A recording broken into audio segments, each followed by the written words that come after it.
not 1, not 2, not 3, 4, 5, 6 or even 7, but 8 FA Cup shocks from the past weekend.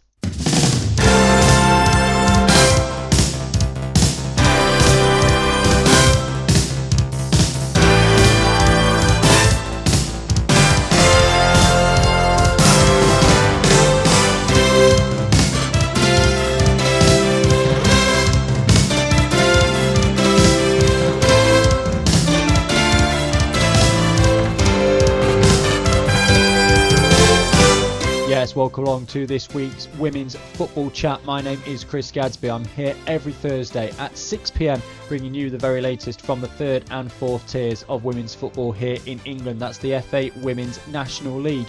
And what a weekend of FA Cup action we had on Sunday. As I said there in the introduction, 8 FA WNL sides knocked out by teams from Tier 5 or below. We'll go through all of that in the next half an hour or so, plus a pretty full programme across Tier 3, just one game called off there with some dramatic derby wins in that as well. And we will look ahead to a very reduced programme this weekend. We've got the second round of the League Cup and the League Plate, and because of that, there are just 5 league fixtures coming up this weekend. But before we get into all of that, we will start with the news, and the news coming out of the league this week, I touched on it on last week's show, is we now have the winners of the September Manager of the Month awards. In Tier 3, it is Leanne Duffy of Liverpool Feds. Feds with 4 wins from their 5 games in September. They only lost the game against Burnley thanks to a 98th minute winner for Burnley. So Liverpool Feds having a decent start to the season, it has to be said. They are currently in the Northern Premier Division. They are currently 6th. They're on 16 points, and from those 9 games that they have so far played, and are comfortably mid-table, given that Burnley and Stoke just above them, they've got a game in hand. But Liverpool Feds in 6th are 6 points clear of West Bromwich Albion in 7th. So firmly a top half team, which, considering the sides they are fighting with a lot of money behind them, is quite a good achievement for Liverpool Feds. Moving through into Tier 4, and we had to head South West. Nathan Hallett-Young of Bristol Rovers, the Division 1 Manager of the Month, also with 4 wins and a loss in September, leaving Bristol Rovers 4th in Division 1 South West. Yes, they are 9 points off the top, but you're trying to chase down Swindon Town and Bournemouth once they get up there as well and actually play their games. Will be in and amongst that as well. But given that it's the first season in the league for Bristol Rovers, a very strong start to the campaign with, as I said, 7 games played, 13 points for them, and a long way clear of the relegation zone.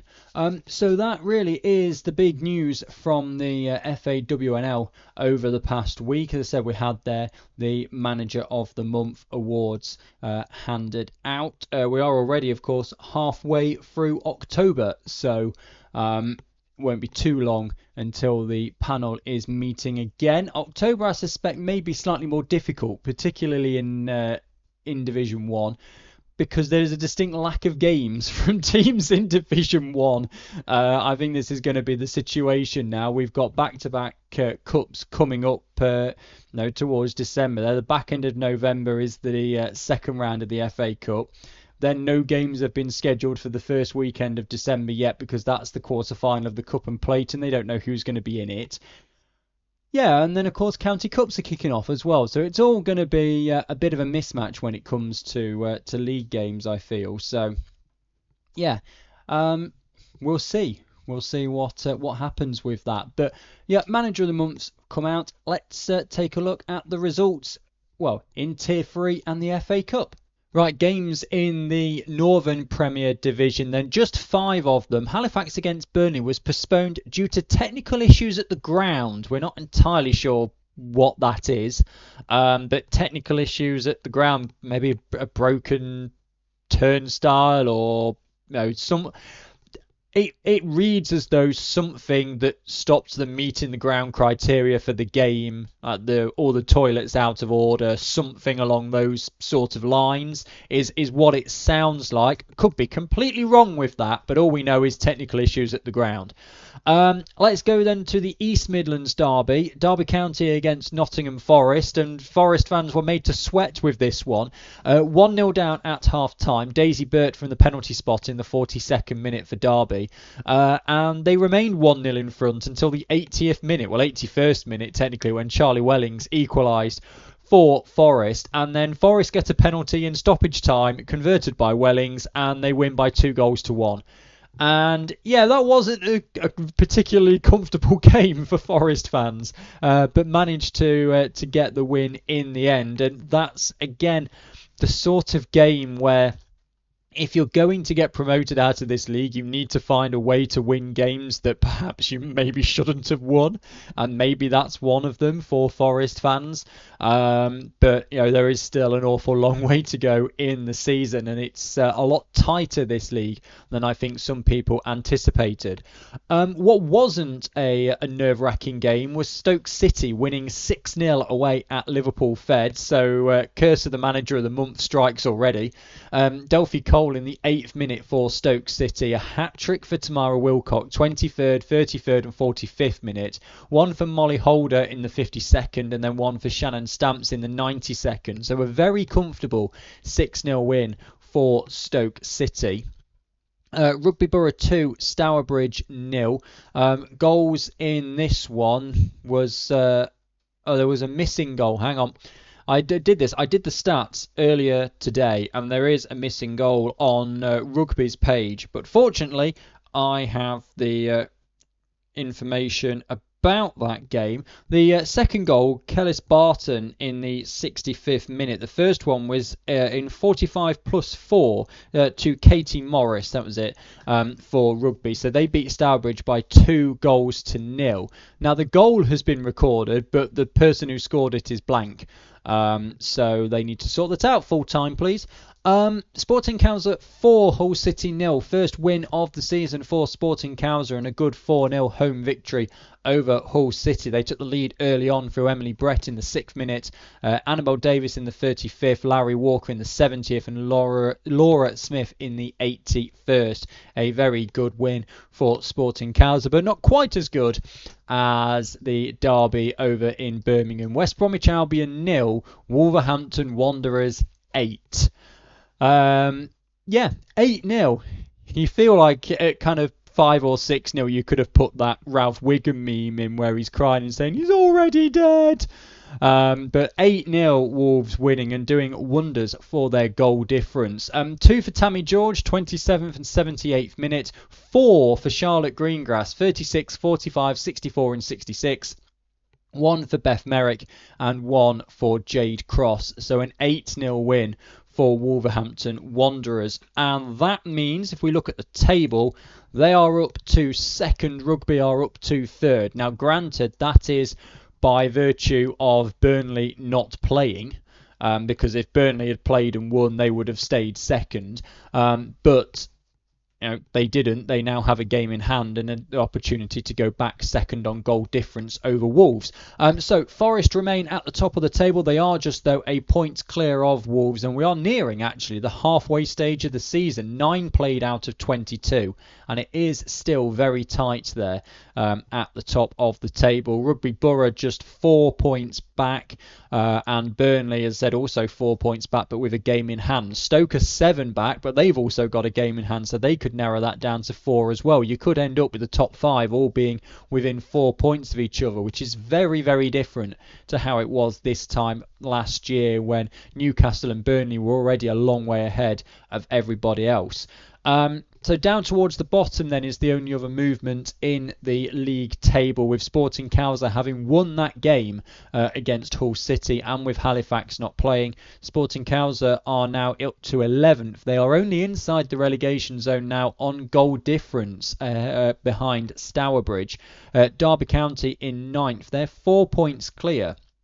The interesting thing with Derby as well is that Stourbridge and Sporting Cowser both have a game in hand on Derby, so they could theoretically get to 6, and Halifax with 2 games in hand could theoretically get to 7, and then Derby would only be a point outside the relegation zone. Very difficult season Derby seems to be having so far in the Northern Premier Division. But the mid-table kind of stays the same because, of course, Stourbridge lost, Derby lost, Hull lost, West Brom lost, Liverpool Feds lost, Stoke. So 6 through 10 all get defeated in the Northern Premier Division.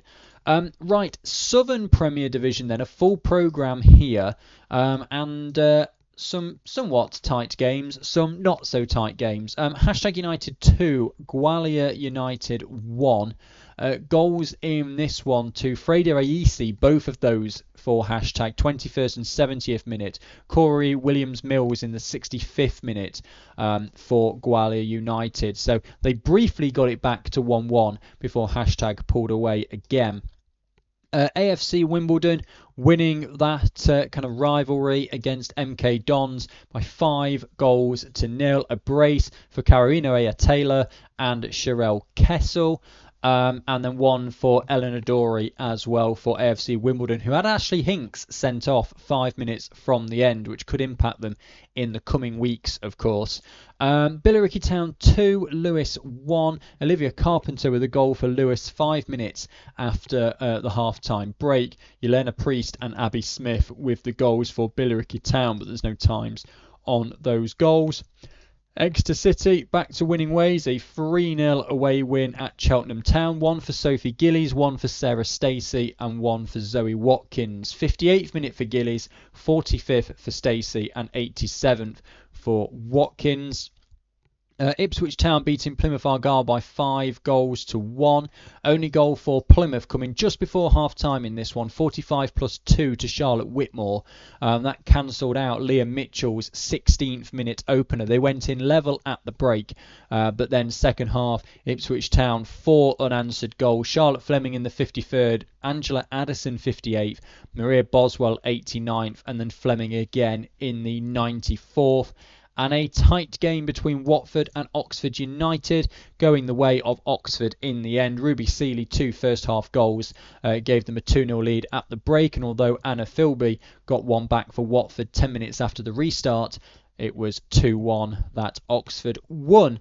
And the result of that means that, well, there's not really a huge amount of change in the Southern Premier Division table. It's, in mid-table that there is. Billericay Town winning, Watford losing, so Billericay Town up to 5th, Watford down to 6th. Wimbledon winning, Lewis losing, so Wimbledon up to 7th and Lewis down to 8th. But at the top 4 all winning, so it all stays the same. Hashtag United 3 clear of Oxford. Ipswich Town remain 5 points behind Hashtag, but they do have 2 games in hand. And Exeter City are not out of it either with a game in hand over Hashtag. They could move to within 3 points of the top of the table. Down towards the bottom, defeats for MK Dons and for Plymouth and Gwalior and Cheltenham means that the gap at the bottom all stays the same. 5 points, the gap between Plymouth in the relegation zone and Gwalior United out of it. Right.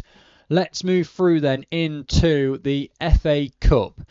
So there are 3 pages of these. There were 40 or all 48 FAWNL tier 4 sides were in this round of the FA Cup. This was the 3rd qualifying round.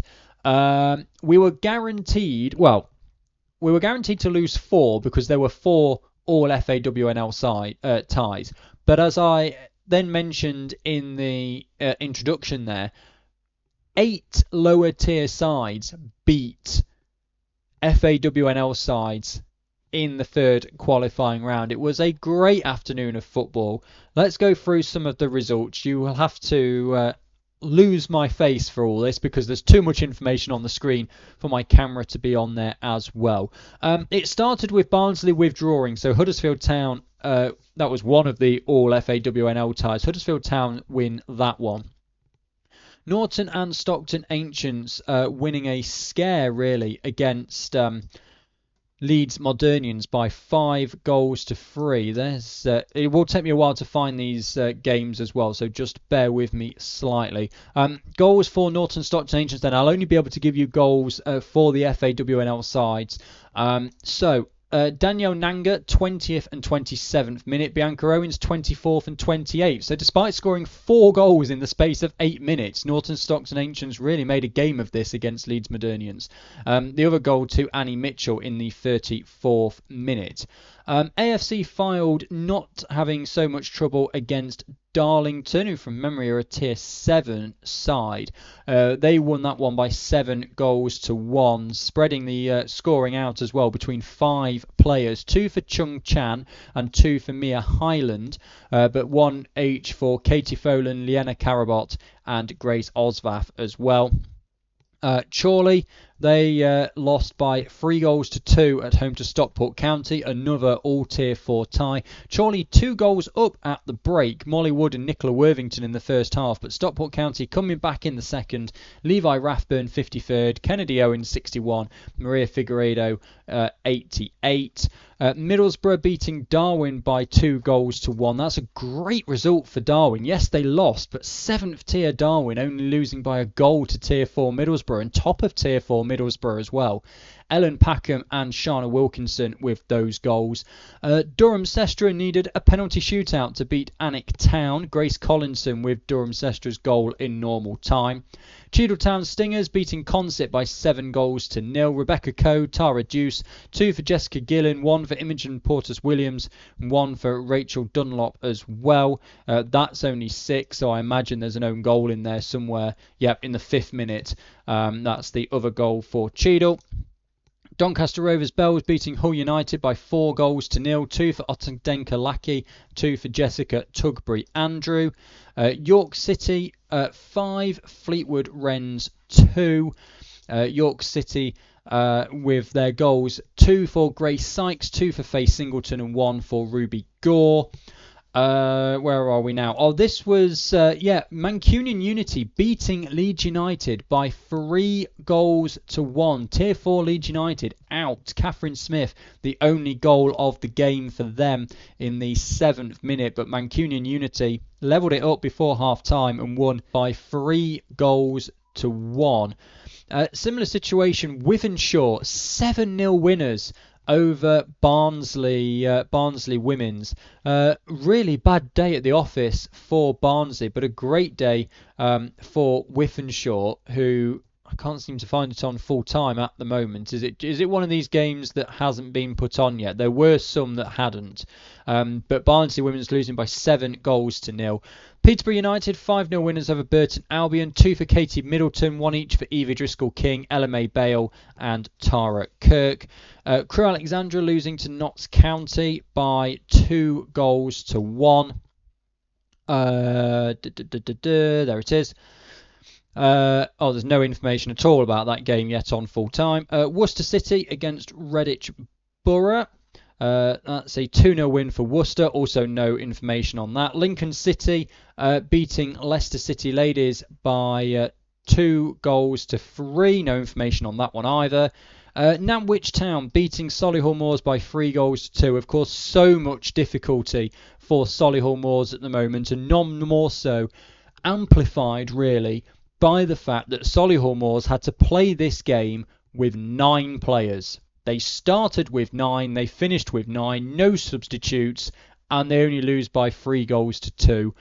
You've got to commend the players that were able to play and keep that game so close. Paige Gardner and Molly Waters with the goals for Solihull Moors.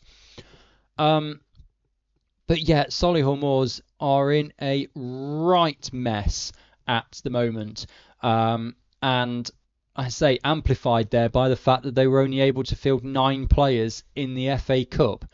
Leaford Athletic beating Lytown Ladies by 3-0, 2 for Evangeline Gallop, 1 for Jessica Lowe, and Northampton Town beating Shifnal Town by 4-0. Jade Bell, Jemima Footit, Faye Noble and Amber Pearson. Next page. Sutton Coldfield Town beating Alvechurch by 4-0. Alvechurch, there they are. Winning by 4-0, 2 for Eva Cassidy, 1 for Chloe Evans, and a missing goal, own goal on the half-hour mark. Means Sutton Coldfield with the comfortable win. Shrewsbury Town beat Lincoln United by 3-2, another FAWNL side knocked out. Lincoln United's goals, oh no, there's no information on full time yet. Loughborough Lightning 5, Wellingborough Town 0. Comfortable for Loughborough. Goals in this one: Kaylee Hines, Ella Jarowicki, Molly Sutherland, Lydia Tilbury-Henry and Ruby Freer. Boulmere St Michael's beating Hereford by 3-0. Boulmere St Michael's goals there: Janelle Stracker, Anna Wilcox and Katrina St John. London Seawood, a 5-0 victory for them over Stanway Pegasus. And that's Leila Owen, Emma Cantar-Picchino, Sian Harris, Layla Malcolm, for Piccinino. And that was a 5-0 victory for London Seawood. AFC Sudbury winning by 4-1 over Watford. Ladies Development. AFC Sudbury, there it is. Goals in this one: a hat-trick for Jessica Allen, 1 for Yasmin Drake. Cambridge United 3, Rail Bedford 1. No information on that one yet. Norwich City 5, Needham Market 0. Result there for Norwich. Millie Davis, a hat-trick for Natasha Snelling and 1 for Holly Kennard. Dorking Wanderers 2, Ashford Town 1. So Dorking Wanderers, again, another side from Tier 5 or below, knocking out a FAWNL side. There's no information on that one either after going through all of that. London Bees beat Stenning Town Community by 6-0 away from home. London Bees, a brace for Shamoy Campbell, a brace for Millie Isherwood, 1 for Cheyenne Flynn and 1 for Millie Constantine. Actonians beat Dartford by 2-0. Goals for Actonians, 2 for Dion Nor in that one. Chatham Town, very convincing victory for them, 12-0 over Horsham. A hat-trick for Madison Woodgate, a hat-trick for Amelia Woodgate, a hat-trick for Darcy Wells, 1 each for Lottie May Sharp, Olivia McGregor and Otesha Charles. We'll let those players fight out the match ball between themselves. Worthing beating Abingdon by 8-1. That's another all-tier 4 tie. Holly Selwood in the 74th minute with the only goal for Abingdon, but goals to Worthing. Rebecca Bell in the 22nd minute, the only one in the first half. Tierney Scott, 47th and 64th. Holly Talbot Smith, 61st and 80th. Sophie Humphrey, 54th, 66th and 90 plus 3. Chesham United beating Montpellier Villa by 5-2. 4 goals for Gemma Fraser, 11, 20, 65 and 85. Natalia Makowska with the other goal in the 70th minute. Maidenhead United, though, knocked out by Fulham on penalties, 4-2. Natalie Cow with Maidenhead's only goal of the game in the 12th minute. Fulham then winning on penalties. Queen's Park Rangers beating Herne Bay by 2-1. So no such difficulty for Queen's Park Rangers, although that isn't on full time at all, that result. So we'll move on to Fleet Town against Dulwich Hamlet. Dulwich Hamlet winning 7-0. Lots of even-numbered minute scoring in this one, we'll call it. Anna Jowl in the 3rd minute, but then in the 10th. Hermione Crutwell in the 20th. Phoebe Leach in the 40th, Lucy Monkman in the 50th, Natalie Taylor in the 80th, and the other one was Martha Goddard in the 45th minute. Portishead Town, though, knocked out by AFC Portchester by 5-1. Another, I'd say, cup set there. Portishead Town's only goal of the game is not registered on full time, so can't bring you that.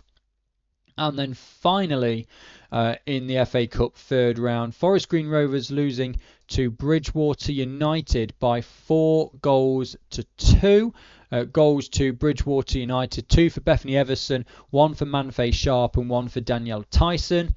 AFC Stoneham, a 10-1 defeat to Swindon Town, as you might expect, but that's not on full time yet. Bournemouth Sports 2, Bradworthy 0. Emily Phillips in the 40th, Olivia Palmer in the 87th. Yeovil Town beating Southampton Women's by 4-2 on penalties. Another FAWNL side knocked out, but there's no information on full time on that either. Sholing losing by 2-1 to Bristol Rovers. Brace for Megan Jarvis, 70th and 95th. AEK Bocco losing to Keynsham Town by 8-1. Keynsham Town, very convincing win there. 4 for Beatrice Cretes, 17th, 33rd, 36th and 39th. Naomi Clipston with 2, 31st and 45th. Jade Radburn 15th and Justine Lawton in the 86th.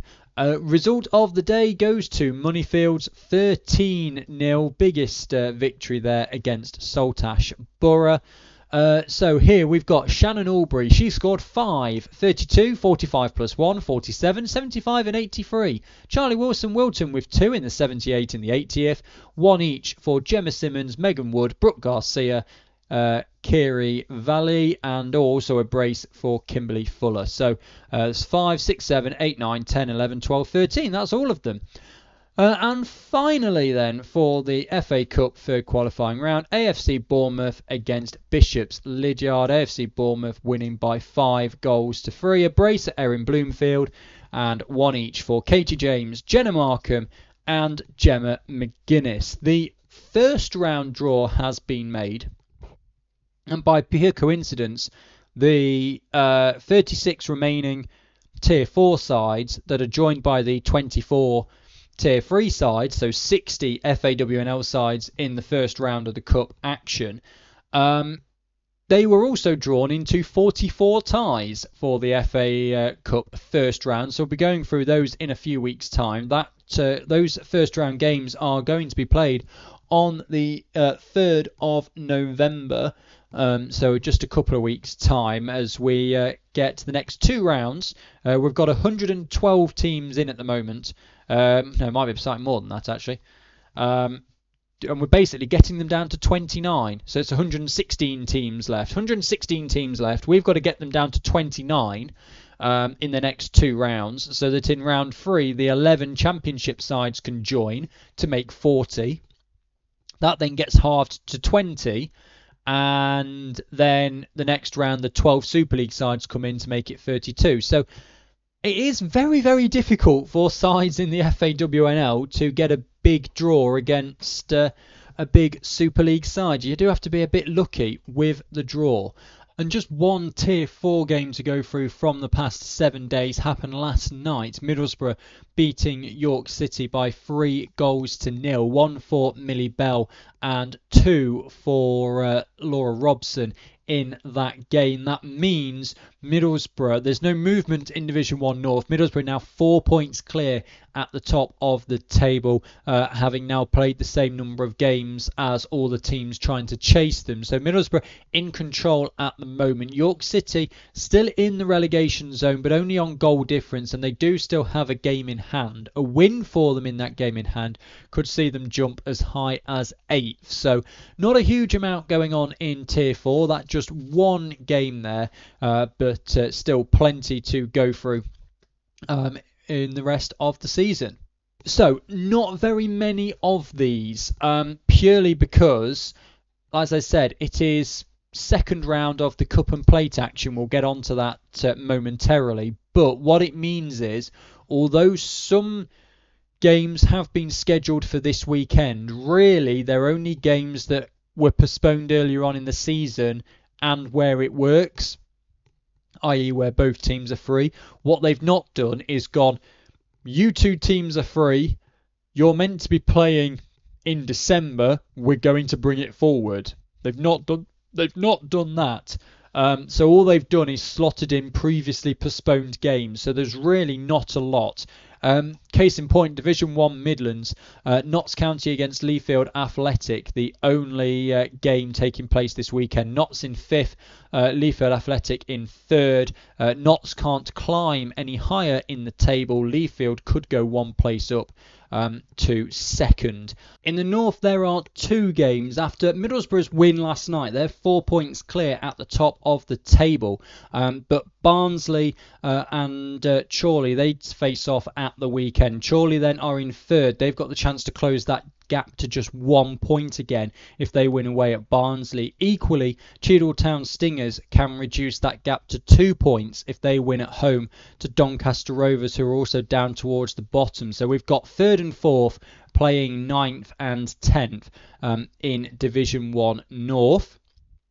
And then in Division 1 South West, again, games that were postponed earlier in the season. Southampton women's bottom of the table still on -1 point while that appeal goes through against Bournemouth Sports, who are currently in 10th, but they can jump a couple of places with a win over Southampton women.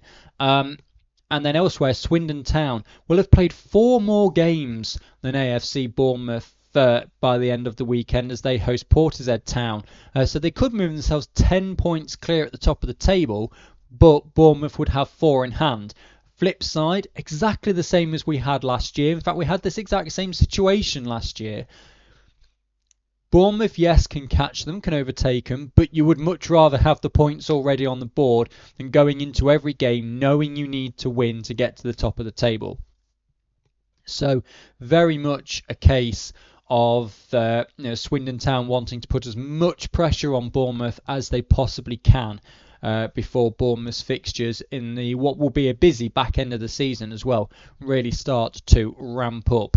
As you can see there, they've only played 5. We've had teams in Tier 3 that have played 9. It's just the way all the fixtures have fallen and postponements have come in and what have you, that Bournemouth have had a very disrupted start to the season. Let's then have a look at the FAWNL Cup second round. So this is what's taking place this weekend. This is the round of 16, just before the quarter-finals. So in the northern half of the draw, Nottingham Forest host Peterborough United, Hull City against Burnley, Stoke City against Liverpool Feds, and Middlesbrough against West Bromwich Albion. So what we've got interestingly here is we've got Forest, who are top of Tier 3, against Peterborough United, top of Tier 4. Hull City against Burnley, that is 8th against 4th in the Northern Premier Division. Stoke City taking on Liverpool Feds is 5th against 6th. Now don't forget, this is at Stoke. Last weekend, Stoke just won away at Feds by 6-0. So they're going to go into that full of confidence because they've just absolutely thrashed Liverpool Feds, and now they get to play them again in the Cup. And then Middlesbrough, who are currently top of Division 1 North, against West Bromwich Albion, who are 7th in the Northern Premier Division. That's going to be a very interesting fixture. So you've got Tier 3 sides and the 2 sides top of their respective Tier 4 tables. In the southern half of the draw, Ipswich Town against #United is probably the biggest lure in that, with Ipswich in 3rd, # in 1st. Moneyfields against Real Bedford, an all Tier 4 tie. That's going to be really interesting as well because Real Bedford beating Gwalior United in the round before, but it's going to be great to have a Tier 4 side in the last 8, guaranteed.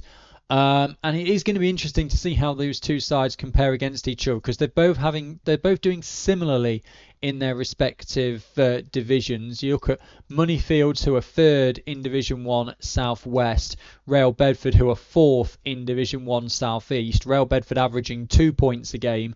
Moneyfields are averaging 2 2 and a tiny little bit points per game. So that's going to be a really interesting tie.